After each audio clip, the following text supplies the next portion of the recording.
So in this Bet365 tutorial video, I'm going to be showing you guys how to place an NHL Division Winners bet, or Winners Futures bet for that matter, here on Bet365. So once you have Bet365 opened up on your device, I want you to go into the top left-hand side of your screen to where it says NFL, NBA, and NHL, and then obviously press on NHL.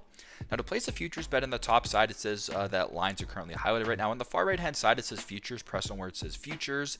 Then to change the futures from the default, which is to win outright, to the NHL Division Winners futures, simply just press on to win outright. Then when this drop down comes down, there's a whole bunch of different options here. Right above it, it says to win division. Simply just press on that.